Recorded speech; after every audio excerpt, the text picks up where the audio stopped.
works with me. We're supposed to have this nice tidy consultation. Thank you, ma'am. He said that still doesn't. Well, he can give me otherwise. Boxes. Wow. People are probably so worried. It is the absolute worst time to be in the medical field. Or teachers. I feel like all of us right now. Yep. It's really they got us doing those COVID tests. Well, that thank you. Just the regular stuff that we already have to do. I never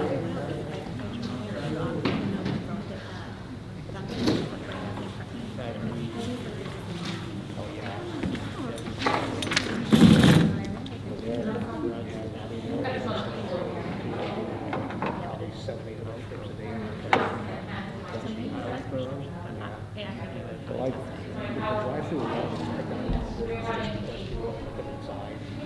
So like this afternoon, for instance, I went up there, the thing was standing in the window, and just like 4 cars over. The last car's over, I recognized who it was. Six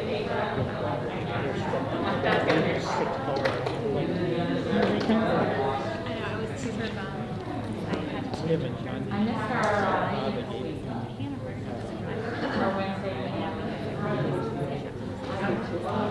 Yeah, I know.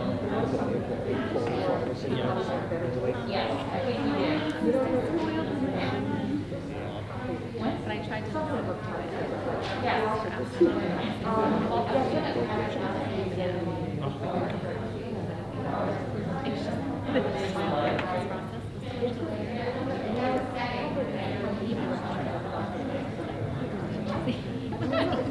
Well, it appears that we're all kind of here and accounted for at this point, and it is 6:30, so I would like to call to order the 11th regular meeting of the Board of Directors of SAD 52, and if Megan could lead us in the pledge, that would be most appreciated.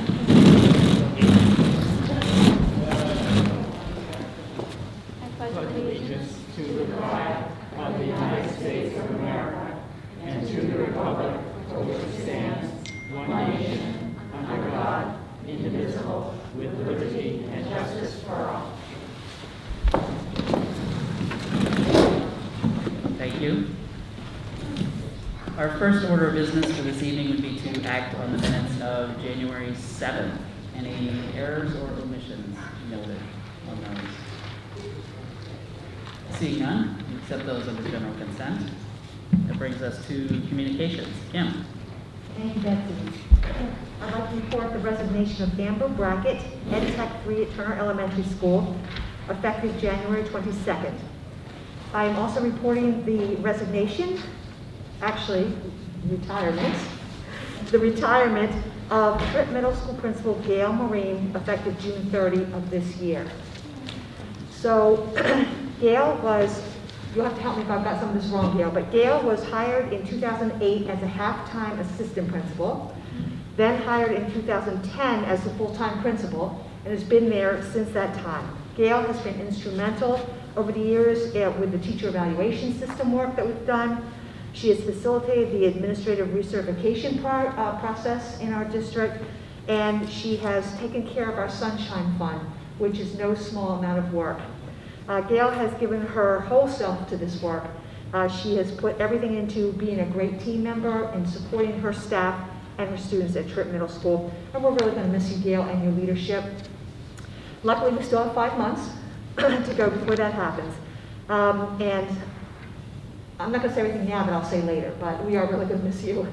And I will be working on advertising the interview process for the replacement for Gail.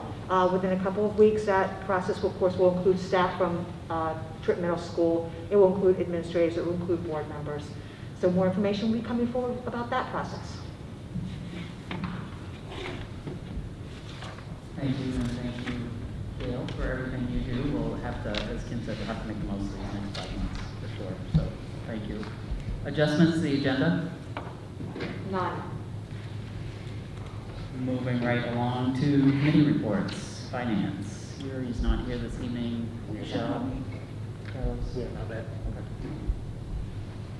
PTB, we also have not met. We've been having so much fun prior to this that I'm sure we'll have an update as we keep moving through a wonderful winter, but not tonight. Curriculum policy, Joanne. We have not met. We truly have not met. I checked with Teresa. Thank you. And thanks for the double check too. That was excellent. Most appreciated. Student representative Olivia is not here this evening. That's correct. I look forward to seeing her next time. Non-teaching negotiations, Jessica. We have not met. I'm sensing a theme here this evening. Fortunately, we'll have administrator reports to get us out of that little rut. We haven't had either. Sensing from the awkward pause that that wasn't really what I was expecting, but why not something thus far? Like that, so, thanks. That's okay, I didn't throw it out there. Not really though, not a lot of new information to report. I think I mentioned this last time at the beginning of the end of first semester, and we're starting second semester on Monday. So that transition is underway. We're also in the process of, almost done the process. Randy's been helping us distribute the new 9th grade Chromebooks, which came in a few weeks ago, and we've been getting those out in the hands of the 9th graders, which I think from the few I've seen, well, they did not want them, so I think they were really happy to have them, and that's gone very well. It's a kind of early update, but Mr. Gray and I met today to talk about the work that needs to be done to prep up for maple syrup season, which seems like a long ways away, but it's really not. So that process is also underway as well, and I'll keep you updated as we get closer. Does anyone else have a report? No one else?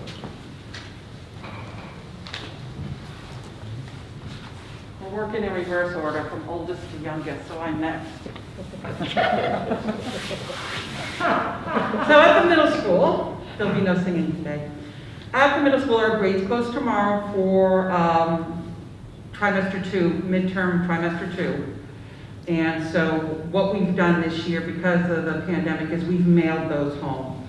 So the teachers will have till the middle of next week to finalize their grades, and then they'll go in the mail, we're hoping next either Thursday or Friday.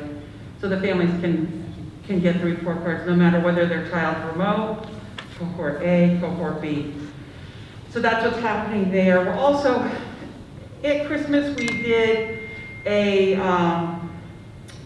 sweater day, and we did one for Tuesdays for the cohort A and Fridays for cohort B, and everyone had such a good time with that. We're going to try to bring back Spirit Week at the last week of every month.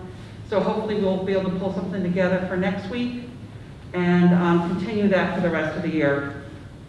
And our food pantry is now up and running. Students are getting food to take home with them.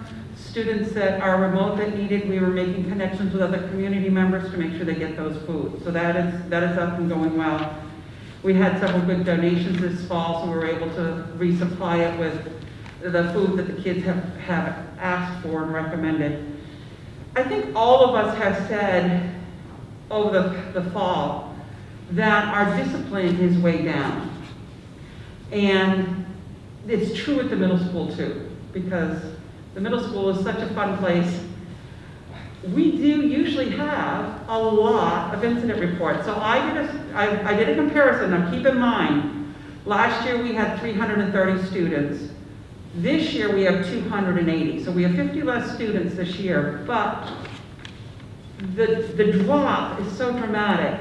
I just wanted to share it with you. So for instance, in September of 1920, we had written 77 incident referral forms, and this year we've written 6.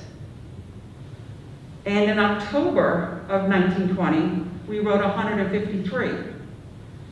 In October this year, we wrote 11. November, we wrote 109.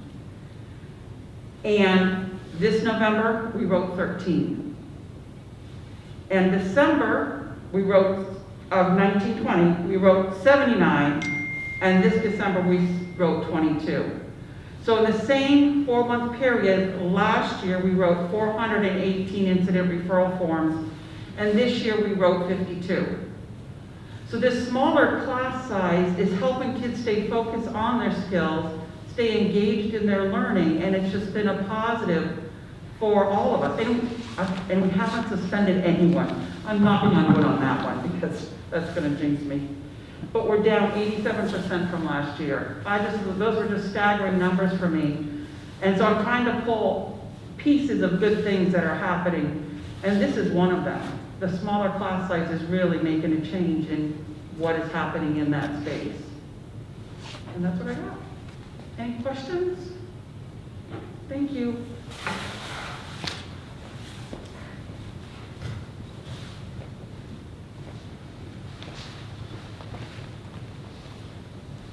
Good evening. Just a few interesting points from Green Central.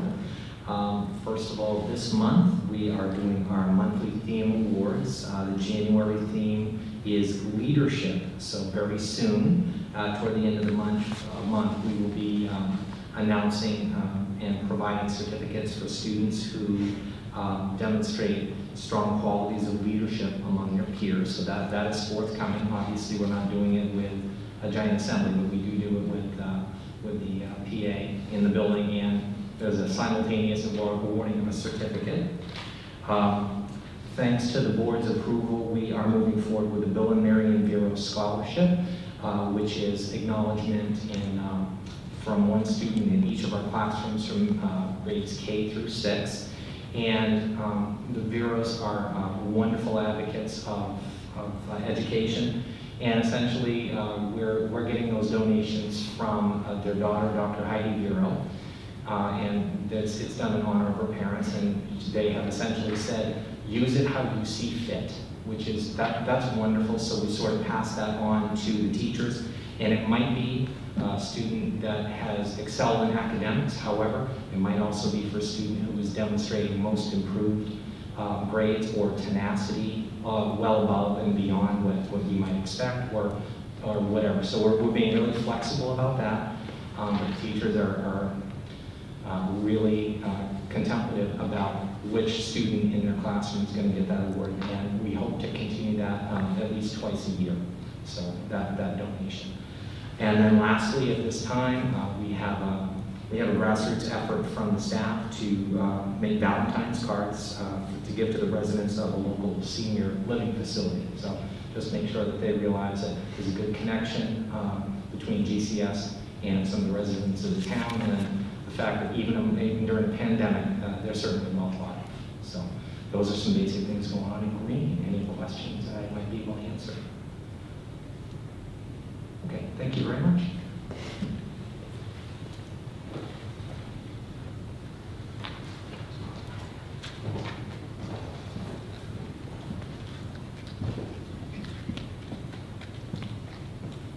Good evening.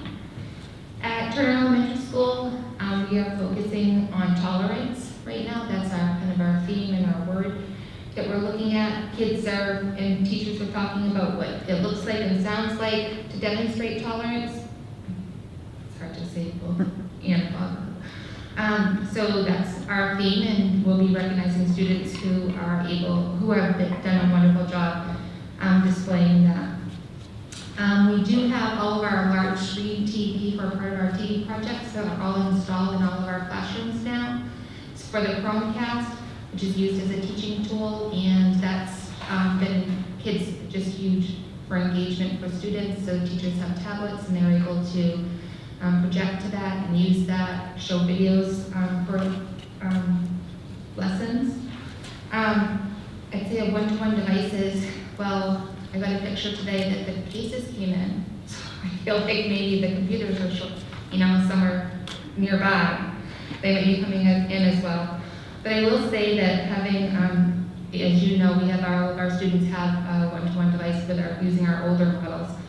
And since we put in and really implemented the full implementation of our attendance policy, when I sit with the attendance team each week and we look at that data and go over each of those things, our students are very engaged. They're completing work on the non-school days, their remote days, and the engagement of that work and coming back to the in-person days, I'm seeing just such a huge improvement, and kids really anxious and excited about the work that they've done on the off days as well, and really being able to enroll and not feeling they're starting over each week when they come in. And at first, I think there was that transition to figure that out, but I think that attendance policy and really being very on top of that and helping parents and families and students understand that those days really do matter and that they count has really made a big difference in moving kids forward. Our recent assessments, as we close down our Q2, showed gains in our reading scores, and we're seeing growth with kiddos, and I think that some of us wondered whether or not we'd see that same kind of growth, and we are seeing the growth that we would see with kids, so those are good things. We're excited about that. Unfortunately, we did have to close recently, and that's always a really tough call. I mean, Kim and I spent quite a bit of time back and forth balancing that out. And while don't want to highlight that was the positive thing, having to close, but when you have to make those tough decisions in a pandemic, I will say that the staff and students, I think, did a wonderful job in keeping the learning going and being able to transition. It's incredibly difficult for families, and we understand that, but always balancing out that safety, do we have enough staff to be in the building, to staff the building and make sure that we can ensure safety for students. And that's the thing that we have to always come back to and think about that. So we did have to do that, but I was really pleased that we have the systems in place to have learning continue and to stay connected with our kids. And I think all of our kids, I feel really confident in our kids at TES. They know how to send emails. They use email quite often, maybe more than their teachers would like. It's a new skill and they love it. They email back and forth, and they know how to access additional learning. So if they get done all of their work that they have to do for it to turn in, they know how to continue on with the platforms that they have been provided to continue their learning. So those are some really good things that are happening. Thank you.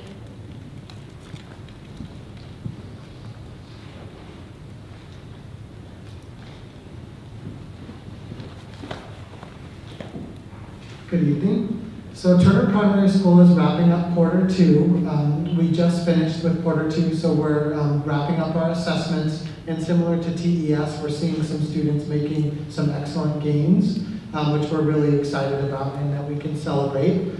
Our January word of the month is safety, and part of why we're promoting safety is because the students are coming back from winter break, and we want to reteach and revisit the social distancing guidelines, the masking, practicing all of those aspects. So our students have been really working hard at that. And also, I'm not sure if you're aware, but we have split our playground in our school into smaller zones so that cohorts of students can be outside at a distance and still have fun. And so we have a lot of great sledding hills at TPS, if you've ever noticed. And so part of promoting safety is inviting kids to practice sledding safely. So if you were ever to come by TPS, you'd probably see lots of different cohorts of students sledding. So I'm really hoping for more fresh snow because our kids really love being outside and really enjoy the snow. Finally, I wanted to celebrate one of our second graders. Her name is Zoe Burgess, and she submitted an application through Jan Brett, who's a famous author, and she was awarded one of Jan Brett's new books, signed, and it's been donated to our TPS library on behalf of the student. So that was really exciting for us to get that fresh copy of Jan Brett, and the students, following our quarantine process, were able to go through and cycle listening to that new story and showing that it was signed by Jan Brett herself. So that was something really exciting at TPS. Thank you very much.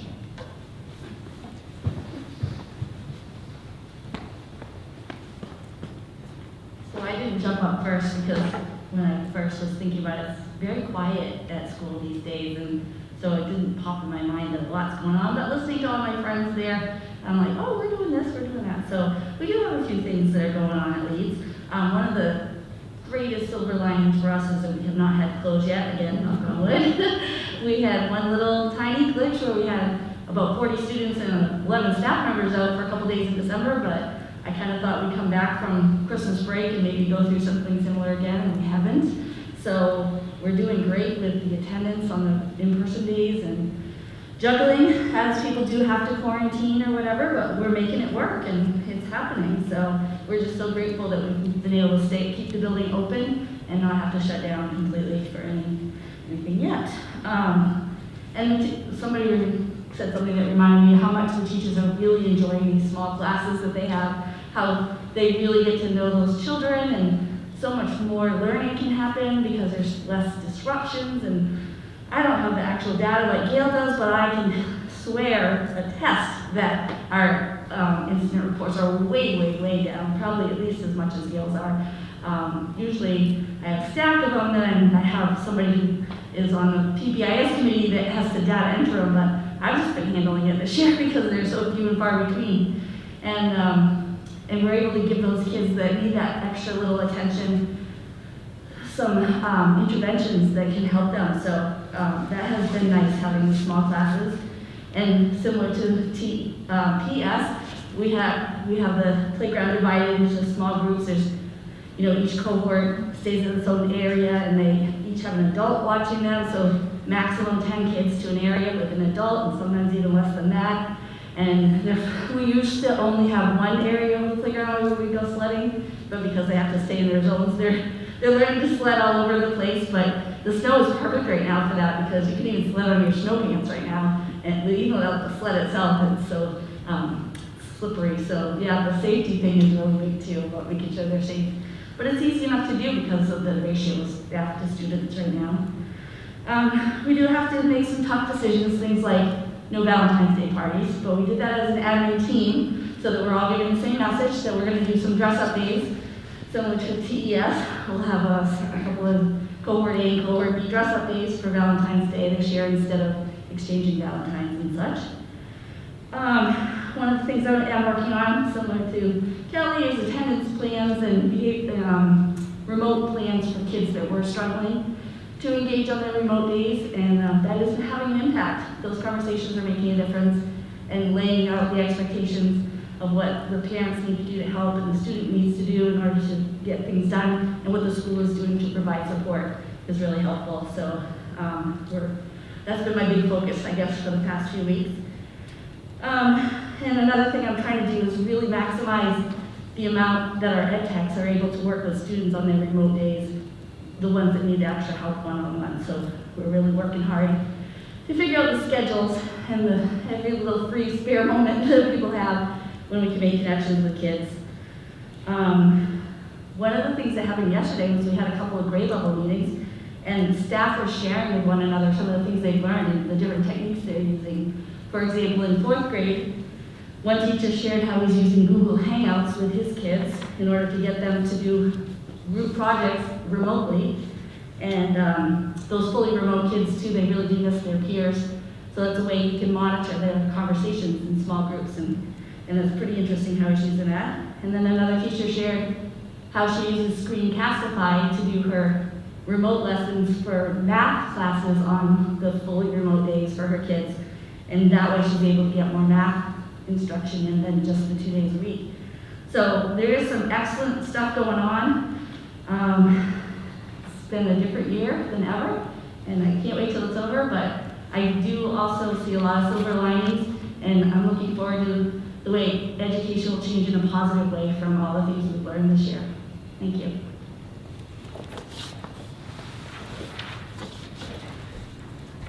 Thank you all for sharing.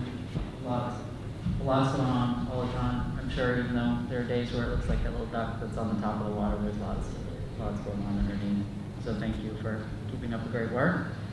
Brings us to the superintendent's report. Kim. Thank you.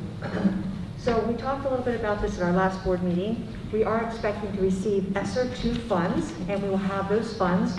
We'll be able to spend those funds through September of 2023, which will be really nice after the initially very condensed timeline related to the coronavirus relief funds. So we're looking forward to that. We are anticipating somewhere between $750,000 and $1 million would be the amount we're expecting to receive. And the focus will be on addressing student needs, on upgrading air quality systems, on addressing learning loss, which will be a really important one for us, and preparing schools for reopening next year. We have a meeting with Siemens coming right up, Michelle? Next week, I believe. Next week, yes, thank you, to discuss facilities needs related to air quality projects. And the administrative team will be working with teachers on student needs and addressing learning loss. We already have some ideas around that. Androscoggin County continues to be designated as yellow. Now, what that has meant up until this time is that all extra and co-curricular activities had to stop if you were designated as yellow. There has been new guidance recently released from the Maine Principals Association, and our athletic director, LaRoche, is going to share some information about that with the board tonight and what that we anticipate that to look like in our district under item 7.1, which is discussion on winter sports. So every board meeting, I update the board on numbers of people in quarantine and positive cases. At TPS, we have 24 students and 14 staff in quarantine with 3 positive cases that are linked. At TES, we have 4 students and 1 staff in quarantine with 1 positive case. At the middle school, 7 students and 1 staff in quarantine, 0 positive cases now. At the high school, 16 students in quarantine, 1 positive case. At Green, we have 12 students and 5 staff in quarantine with 1 positive case. And Danielle and Leeds, we have 12 students and 5 staff in quarantine. That's the information I have from the nurses, but we can recheck on that. Yeah, I think that's accurate. Okay. So we've been able to, keep working through the close contact tracing. As you know, and as Kelly Marston just said, we had to have TES go fully remote for 2 days recently due to not having enough staff to support in school or in-person instruction. We came close to that happening this past weekend at another school as well. So our goal is to continue in-person instruction because we really know that that is what's best for our students and their education. In-person instruction is fragile, and further spread of the virus could very quickly mean that we, again, find ourselves in a situation where we do not have sufficient staff. I will continue to keep the board updated and apprised and continue to hope for the best. I want to give special thanks tonight to Nurse Jaffoon and Principal Patry for their work last Saturday and also on MLK Day on Monday, again, related to close contact tracing and the work with the CDC. It never seems to be cut and dried or clear. There are always little nuances that we have to keep checking with the DOE and the CDC. It takes a lot of time, so I thank them for that work. And I know, Doug, you also had a recent case and spent some hours doing the same exact thing. Our food service team is another team I'd like to thank. They continue to provide meals for our students. Their hard work and dedication has been impressive. If you remember, they started serving meals last March. It was like March 18th, I believe, the first day that we were officially remote. And they have not stopped through holidays, through remote days, and in-person days. So I am very grateful for all of their hard work. While our technology director was out and time was running out to spend the CRF funds, we had a situation where we had devices that we could buy according to the technology project, the TVs that I think somebody, Kelly mentioned, but we had the person who normally would be ordering those was out. So we had a choice to say we've got to let this go or somebody has to jump in and do it. Somebody jumped in to do it, and that was Teresa.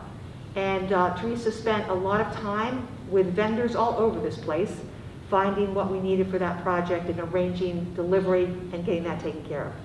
Teresa also took advantage of information she knew about teachers' needs to make some great and large book orders to support classroom libraries.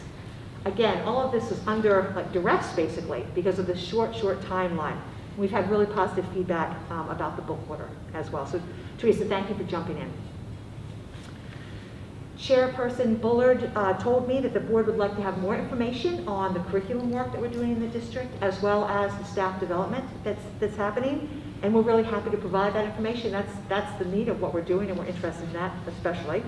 So tonight, Teresa is going to provide an overview type of presentation, and then our plan is that we will provide information on a regular and ongoing basis about both curriculum work and staff development happening in the district.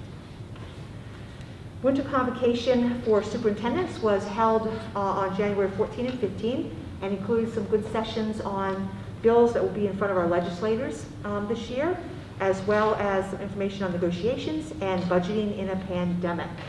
So those were great sessions, and I have some information from those that I'll be sharing with our wider administrative team as well. At our January 7th board meeting, the board discussed the date for the budget validation referendum, and the board had taken action to say that the BVR would be held on May 20th. There was further discussion about that date, and we moved forward with the BVR being on May 20th. I have since let the town managers in all 3 of our towns know that that is the date of the budget validation referendum. Tomorrow is the Drummond Woodson workshop on negotiating during a pandemic for board members. Richard is going to attend that tomorrow. I did call to find out if it was going to be recorded, because I thought that would be easier for all of us who are working to be able to perhaps take a look at that at a later time. It is not being recorded. So we'll have to count on Richard to bring us back good information from that conference, and thank you, Richard, for that.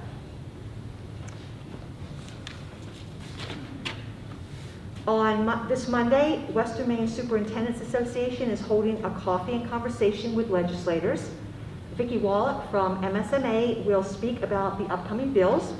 I will speak about the financial impact of the pandemic, and 3 of my colleagues will speak about the impact on human resources, impact on teaching and learning, and what we're learning through these experiences that will improve our practices going forward once the pandemic is behind us. I am hoping that we will have good attendance. We did send legislators a $5 Dunkin' Donuts card for a coffee, hopefully coffee and conversation. And I will be calling our legislators, that's Jeff Timberlake, Josh Morris, and Thomas Martin, tomorrow to remind them yet again about the date on Monday, in hopes that they'll be able to fit that into their schedule. And then I'll let the board know next time how that went. And that's it for me. Thanks, Jen. Lots of things to keep us all busy, I'm sure.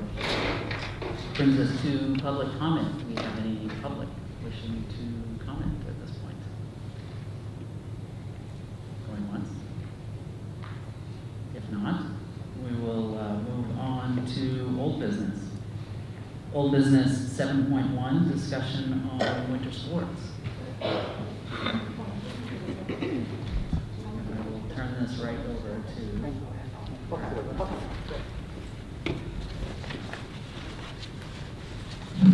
So not too long ago, I stood here and went over the winter plan, and since then we've been designated as a yellow county. As of 2 days ago, the MPA has come up with a new plan that gets rid of the color designations and basically just opens things up for schools to start having athletics regardless of their designation from the state. Basically, it's a very similar situation to where we were. As I stated last time, students will have to wear masks at all times. They will not allow any spectators at any of the events. We look at a start date for this as tomorrow for practices, and we would practice for approximately a week and a half, depending on the sport. Some sports would only will practice for a week and a half before they have their competitions, but won't start until Monday. A lot of it depends on availability of facilities. Tomorrow we would start with all activities, tryouts, practices. Again, needing to stay under 50 people in each facility, indoors, 100 people outdoors. And looking at games starting approximately on February 3rd. This will allow teams to have 5 to 10 practices each before they start competition, which will be very beneficial as we haven't done much athletically since last November. Just for some general clarification, our trips are in the 20 to 45 minute range. Our furthest trip is right now is down to Falmouth, and that's actually not too bad, considering normally we're going to New Hampshire 2 or 3 times during the winter season, and as far away as the county for skiing. This plan came straight from the MPA with guidance from several of the government agencies. At this point, sports would be suspended by district as opposed to by county. And if a school is in person, whether that's hybrid or full-time, then they are okay to participate according to the MPA. Just some general things for the individual sports. As I stated last time, swimming, normally we swim with the other little team. When I spoke to you last, it didn't look like we were going to be allowed to swim with them, but their numbers are very down this year, and they've invited our 5 swimmers to join them starting next week. Indoor track is still where it was. The colleges are not opening up their facilities, and they're the only facilities in the state, so there'll be no indoor track competition. So we will host what's basically going to be called an indoor track training team, where they'll have access to the weight room in small numbers, and they'll use the auxiliary gym and some designated hallways to work out. Our Nordic and Alpine ski programs, they're kind of thinking the same way that Mr. Patriot was thinking earlier. We need some snow, particularly the Nordic teams. They will have limited number of competitions, and those competitions, again, will try to be as local as possible. It's kind of tough to do. The mountains are where they are. We can't really move any closer to nearer mountains. The competitions will be under 80 participants, plus coaches and officials, to keep it under 100 people at each event. Ice hockey, as in the past, will be a cooperative situation. All 4 schools on the boys' side and the 3 schools on the girls' side are all going through the same process that we are, making sure that everybody's going in the right direction and making the decision to continue. In the hockey rinks, there'll be no locker room usage, and the benches areas will be opened up, so they'll have more room to spread the team out that are on the benches, and they'll be limited to 20 people on the bench. Cheering will look very different. Not only will they not be actually vocalizing any of their cheers, it'll all be their routines, but the competitions will be virtual. So our team will do their routine here in the gym, it'll be videoed and then shared with the judges, and the judges, the only 2 competitions as of right now are KVAC and state championships.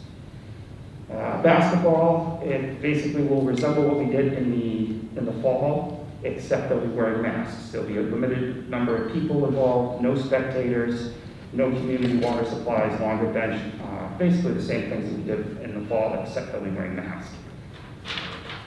Again, the financials, transportation will look different. There'll be shorter trips, there'll be fewer trips, but there'll be more back and forth. The bus will bring down the freshman or the JV squad, come back with that team after it's done, pick up the varsity team and bring the varsity team back. But the trips will be short, they're closer, they're much more localized within the county and along the edges of a county. There'll be fewer facility rentals for the season. We have fewer hockey practices and fewer hockey games, no indoor track rentals, and the last one was fewer ski meets, so fewer rentals at the mountains as well. Obviously, we'll have more costs for the PPE equipment that we need to purchase for sanitizing everything. There'll be no security costs because there'll be no spectators, but as a flip to that, there'll be no money coming in from the gate to help pay for things.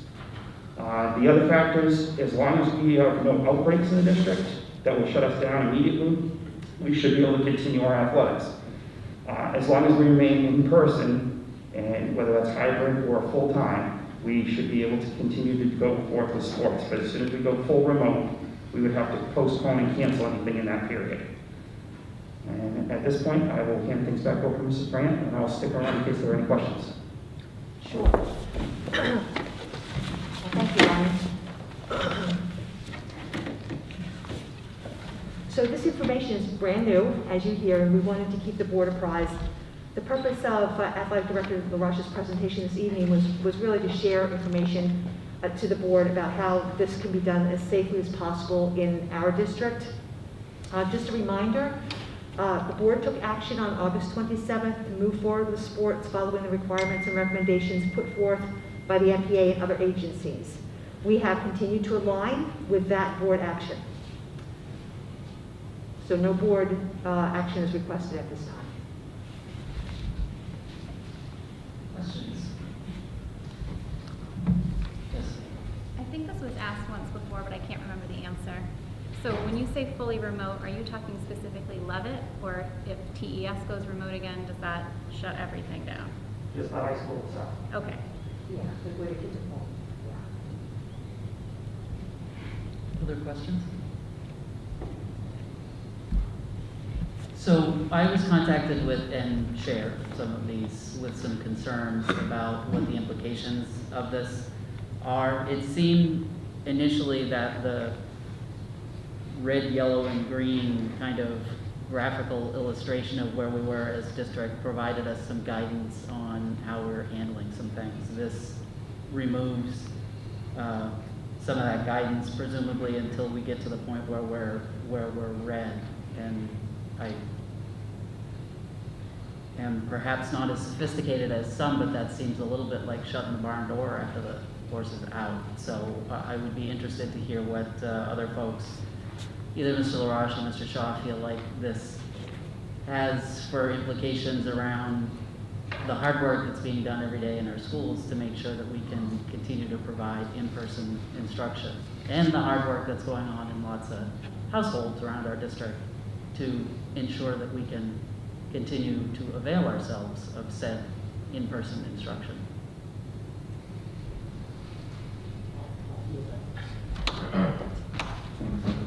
Chime in if you'd like.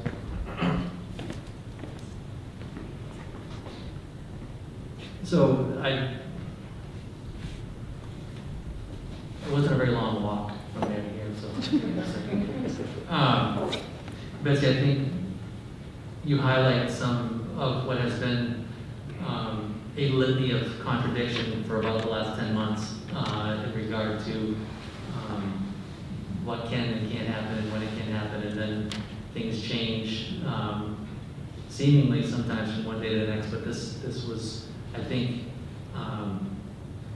this was probably a long time coming. There's some conflict across the state with guidelines around community activities in athletics and what we had for guidelines as a public school.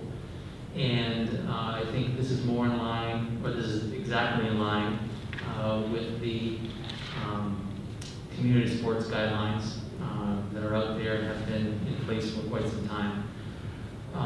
Does it have implication for in-person instruction?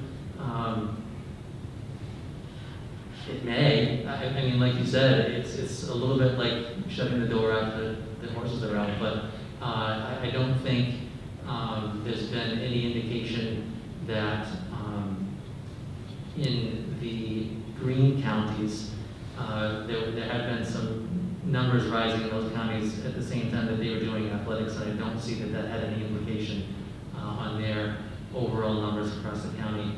That doesn't mean, something could happen tomorrow here, if the right person or two people were to be exposed, would have implications, pretty significant ones with close contacts and things like that.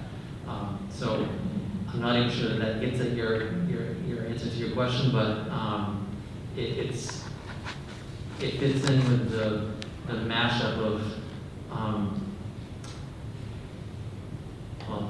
I'm not going to insert an adjective there, the mashup that we've been dealing with since March.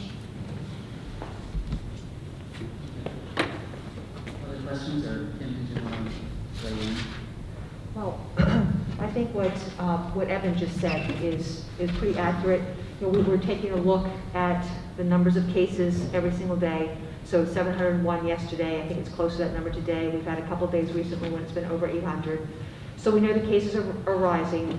The DOE and CDC continue to require schools to put those safety measures in place, and we're doing a good job of those, right? We're distancing, we're wearing masks, we're doing the hand washing, sanitizing, doing the daily health checks, and we're doing the cleaning. And it is mitigating the spread, right? It's working. We still have in-person instruction, although, like I said earlier, it's fragile, right?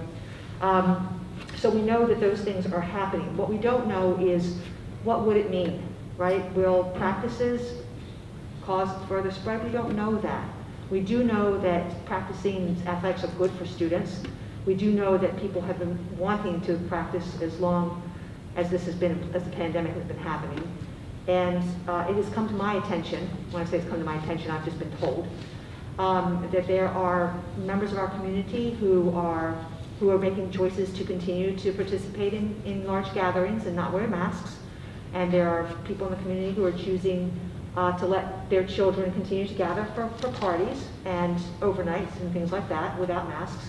And we know that there are students who are participating in sports outside of school because school isn't offering sports. So do those outside sports, some of them for profit, are they implementing the safety measures like we would at school? I don't know. I don't know that. If we have, once we have sports here, will that mean that students will stop participating there and participate here where we can really watch and implement the safety measures well? I don't know that either, right? So it's one of those things where we want kids to have athletics. We want to have in-person instruction. My main concern is that we can continue in-person instruction because that is what is best for students in their education. But we don't know what this will mean. It may not mean anything as far as that goes. Or it could have an impact, we just don't know.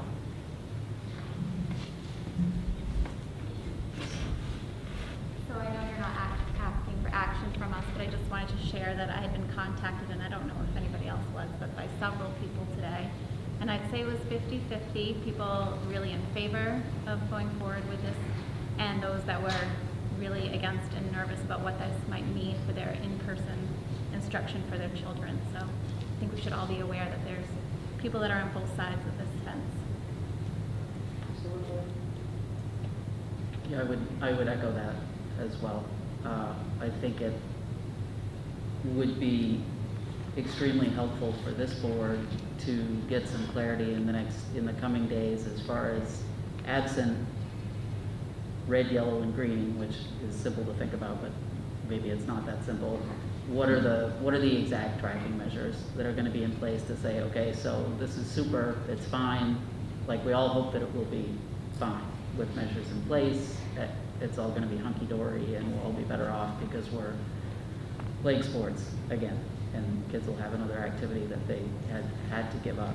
What are those numbers? You know, is it a certain percentage of increased cases? Is it a certain, I'm just curious what clarity will emerge in the next few days? What's the trigger point that, okay, stop now?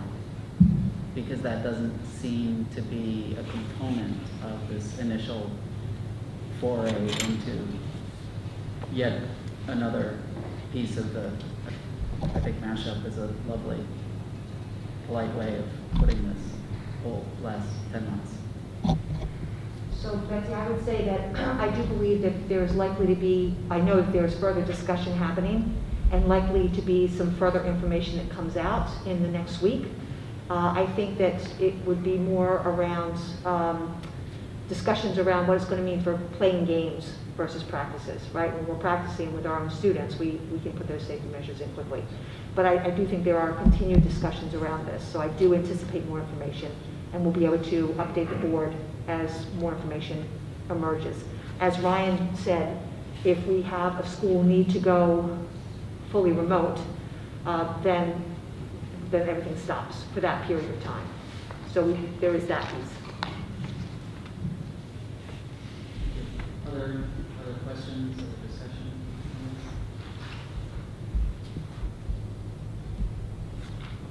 So fingers crossed. It is, and I guess I would just reiterate that there are definite concerns around this. Obviously, there's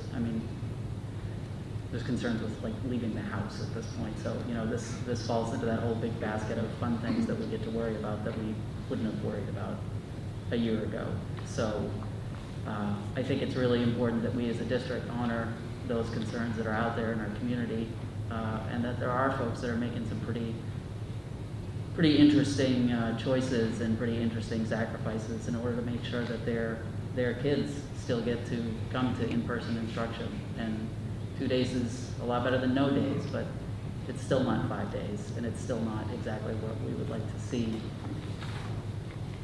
Yeah, so we look forward to folks keeping us posted, and certainly would expect that our district representatives are involved in those discussions, as I'm sure that you are, and that our experiences and the concerns of the residents of this district are reflected in some of those conversations as well. Thank you. Kelly. Question. Mr. Walsh, did you take 5 or 10 practices before competition begins? Yeah. One of the things I just wondered about is the amount of time we have our athletes training before competition starts, and if there's any concern about an increased risk of injury with fewer conditioning and practice considering how much time they've been out of sports. Yeah, it's been discussed pretty highly at the sports medicine committee. And the recommendation was a 5 to 10 day spread. And to make sure that the coach is aware, which I already mentioned once, and I'll continue to mention to them, we need to make sure we're using all of the bench and not just playing the 5 to 6 kids at the start and wearing those kids down faster who aren't used to this and aren't used to wearing masks. So it's been discussed actually quite a bit of length. But at the same time, they didn't want to make us go to the 10 days for everybody because they know we're already a couple of weeks behind the rest of the state for having rules.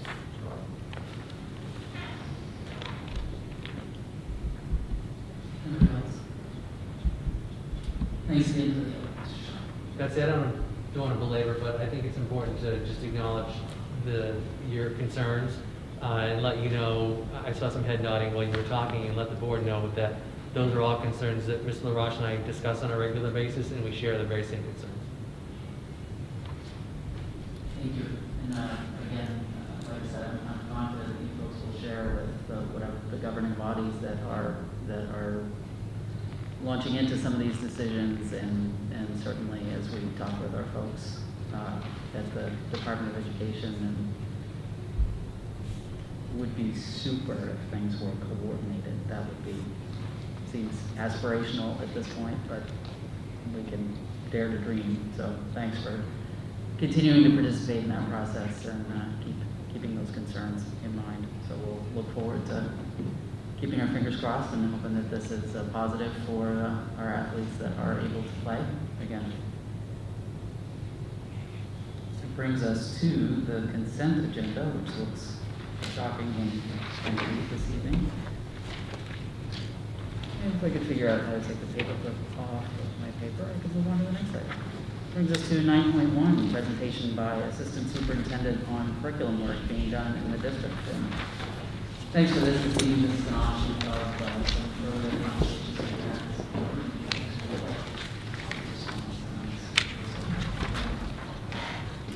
Good evening. Tonight you're going to get a COVID version of my PowerPoint presentation, so you should have a paper version. Follow along. As Betsy, as you said, I'm Teresa Gillis, the Assistant Superintendent, and this evening I'm going to share updates on our district curriculum work. So to get us started, I'd like to begin with the main learning results. And typically, it's not good practice to fill a slide with as many words as I've put on this slide. However, I did it anyway, because I wanted to capture the information provided by the Maine Department of Education. So I will read it. The main learning results. Academic standards provide a set of clear expectations as to what students should know, understand, and be able to explain as they progress through each K-12 grade level. Since 1997, Maine has had the main learning results as its state standards for 8 content areas, and it periodically updates them to ensure that they are aligned with the evolving expectations of colleges and careers in the 21st century. The main learning results were most recently updated in 2011 to include the Common Core as college and career readiness standards for English language arts and math, better preparing our students for success in college, career, and civic life by creating deeper, more rigorous, and clearer expectations for learning. So you may have heard both the terms main learning results and Common Core used somewhat interchangeably, and that's a little bit of the reason why.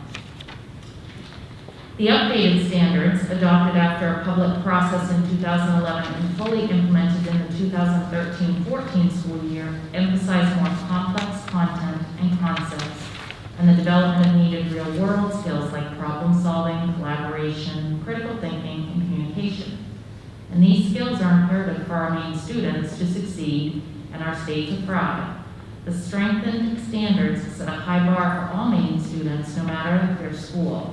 How Maine educators go about helping students meet and exceed these standards, including the curriculum, required reading, or school operations, remains entirely a local decision. And I think that's something that Maine prides itself on, is that many times we are allowed to make local decisions.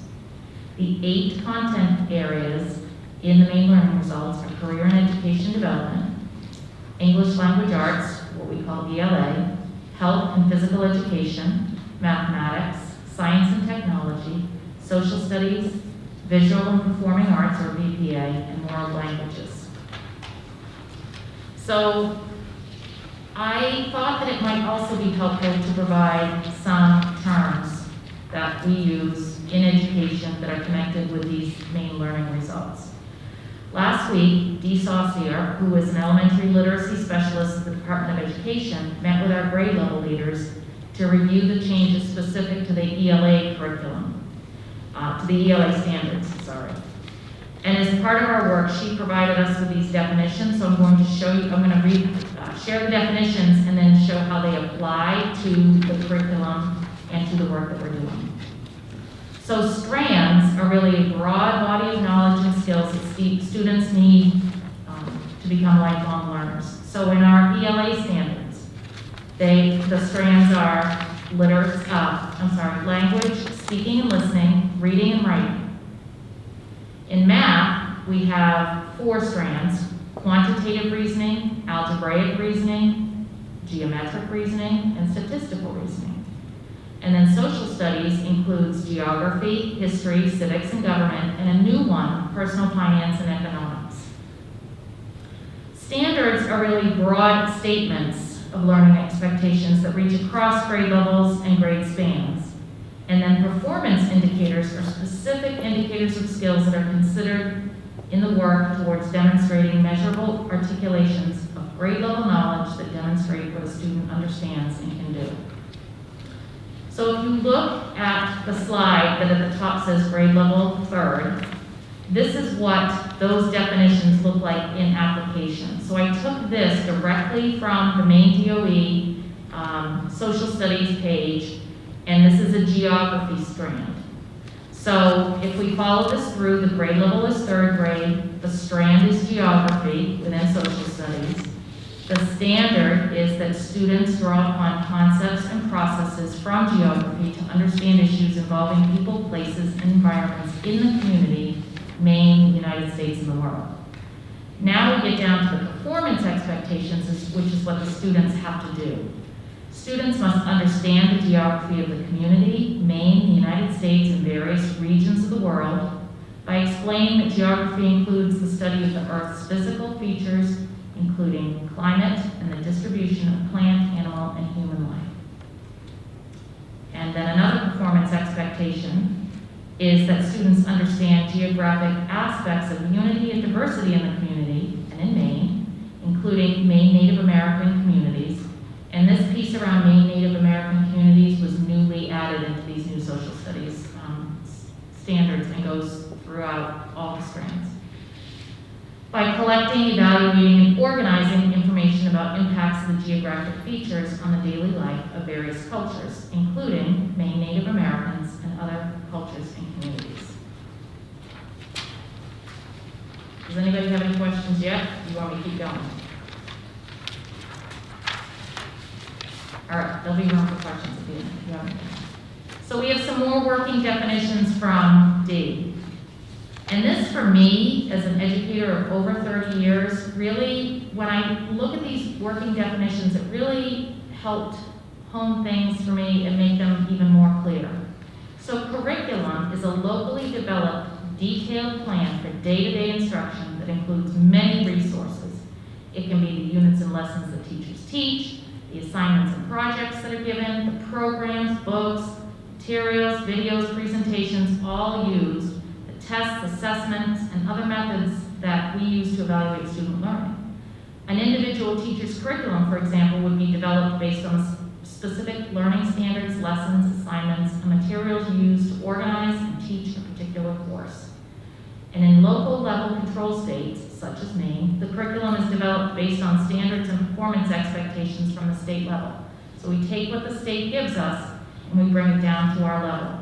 So I would say at the middle school and the high school, when teachers use the standards and the strands and they know what they are able to develop, they are able to help select. That's why you sometimes hear requests for specific textbooks or specific material. That is the teacher choice.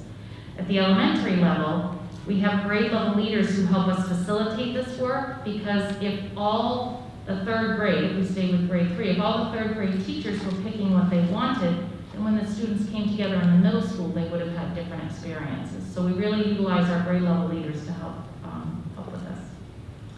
And then finally, for our definition, programs, they're developed or purchased, generally externally, to be used as tools of instruction. So sticking with grade 3, and sticking with social studies, I wanted to show you what this looks like as teachers work to develop the curriculum. So the third grade, actually last year, we focused on social studies. And so the third grade teachers knew, okay, we have to teach civics and government. And here's our standard. What are compelling questions that we want our students to be able to answer? And this is what their compelling questions were. What makes a community? And how do members of the community work together to meet the needs of everyone? So then they had additional supporting questions, and you can see those there. And then for our students at the elementary level, we really work to come up with learning targets or I can statements. So students can tell you what they can do. So students in third grade would be able to identify each town position. They would be able to tell what the job description is. And they would be able to describe the local tribal governments of the past. And then in that center column, you can see the suggested activities that the third grade teachers came up with. These were pre-COVID because there's a field trip involved and people are coming in to talk to them. We're hoping for the day when that'll happen again. And then the assessments. And if you look here, these are actually live links. So People of the Dawn is a video about Maine Native Americans. I think it's about 28 minutes long. And so the students would all get to see the same video. The assessment is around if students can match the different town positions to the job descriptions and Native American tribe positions. So there was a vocabulary quiz. So these are all live links that are stored so that all teachers have access to this. We didn't quite finish our work last year. We are in the process of implementing this year. For example, our K-6 teachers have all worked together to gather materials for social studies implementation. We were fortunate that in the field of, in the strand of personal finance and economics, we had 2 representatives from Community Credit Union reach out to us, and they have provided lessons for our students free of charge. And all of the teachers have been able to select at K-6 which one of those lessons they wanted to implement. And I think they're doing between 2 to 5 lessons depending on the grade level. They can be loaded into the Google Classroom or onto Seesaw, or they can be used in-person learning or a combination of both. So that's an example of a resource, not a paid program. We didn't have to pay for that. And there are also a lot of other things that teachers will find online, and they work to gather them all together so that they can use them. In science, teachers utilize Mystery Science, which is a paid subscription. So that's a program that they are utilizing. And I know our 6th grade teachers are excited because they found something that will work better for them. So that is what they're looking at using. So I know I've given you tons of information, so this next slide really is to give a history of the Maine Learning Results, or MLR, because it wouldn't be education if we didn't have an acronym. So in 1997, we had what I call the Purple Book. It was revised in 2007. Then in 2011, the Common Core Standards came to be, and those were adopted in 2013, 2014. And then the main statute around this actually says that these standards need to be reviewed every 5 years. And since I've been in this position, I think particularly with social studies and science, but even more so with social studies, the department is opening up their specialists. They are providing training, and I feel as though they're really working to do a great job sharing the information and giving districts the opportunity to work with them to gain knowledge, but not tell us what to do. They might suggest some best practices, but they're not saying this is the program you need to use for science, or this is what you need to do for social studies. So, what is our current status of implementation?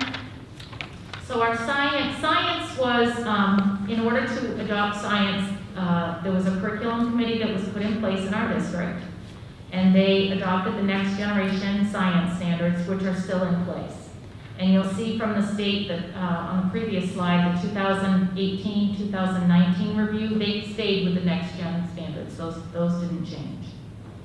Social studies was put into place in 2019-2020. And like I said just a moment ago, the main DOE provided training. And for this, grade level leaders and social studies teachers at grades 7 to 12 attended these DOE trainings with the social studies specialist, Joe Schmidt. I had a chance to meet with teachers, grades 6 to 12 social studies, to discuss the curriculum changes and how we would adjust programming. And for example, personal finance was offered at the high school as an elective, but not all students were getting it. So the teachers were planning, okay, so how can we rotate this so that we make sure that all of our students get this as required. K to 6 grade level teachers work together to create 4 units for each of the social studies strands. We're not quite finished with that at all grade levels, but for the civics and government, history, geography, and personal finance. And teachers are really in the early stages of implementing these units. We were scheduled to have one more professional development day last March that did not happen. And what we're working on for this year is to have teachers try 2 units because the students are in in-person learning half the time. And so if they can do more, that's great. And so each of the grade levels work together to decide which of the units they want to try out this year and which ones they'll fully implement next year. We're just getting started with English language arts. And so the curriculum was adopted this past summer. And I am relieved to report that it does not need to be implemented until 21-22 school year. Like I said, the grade level leaders had a presentation with the DOE literacy specialist last week where she helped us learn some more about the revisions to the ELE standards. One of the teachers at the high school, Neil Rio, was one of the teachers working on that committee. I've heard from him, and I know our instructional coach here at the high school, Julie Schmidt. They are planning on working with a network leader to determine how those standards are going to be rolled out at this level. And we still have more steps. We're going to continue to implement the revised social studies standards, K-12. We are going to take this time this year to prepare for the implementation of the revised ELA standards, K-12. This next one's really important, and I want to give Jason Crow credit because as a grade level leader at grade 6, he really has been advocating to work with teachers at the middle school, and I know Gail has reached out to me about the same thing happening because many of these standards are, so the spans are it's K to 5 and then 6 to 8, and we have 6th grade in one school, or 3 schools, and then we have 7 and 8 together. So Jason really has advocated for working together, and we were fortunate to be able to start doing some of that work last year with social studies. So we really need to establish practices that allow for this collaboration, especially grades 6 to 8. I plan to have us continue to work with DOE specialists. They're free, and they're very knowledgeable and very willing to come and help support us. And establish district curriculum and program reviews so that they align with the state reviews. And I know the principals are really on board with that, and I'm excited to figure out ways that we can allow teachers to continue working together so that they can all have a voice in what we do. So, any questions? And if I don't know the answer, I will find it out, but if I can answer, I will do my best.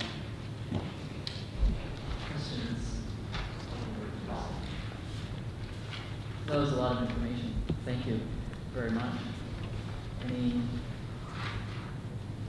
And if you're like me and you get home and you review that and you think, I really was interested about that, I'm sure certainly we can always have a follow-up conversation at this level, or I'm sure Teresa would be happy to field those questions. Absolutely, yes. And as Kim indicated, we've talked about providing regular updates in some format. I know when I first started in this role, there were lots of questions around the assessments that were happening, and so I was providing information about that, and we just thought that it would be helpful to do it on a more regular basis so that it's not just all this information at once.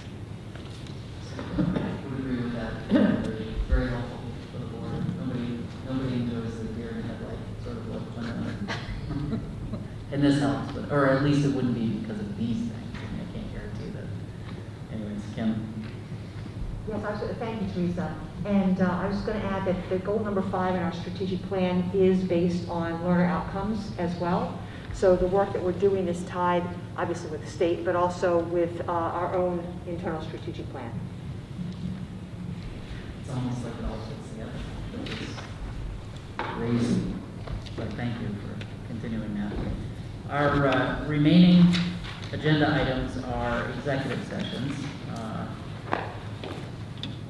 Understanding that, are there any other items of business that we need to take up before we perhaps lose our audience?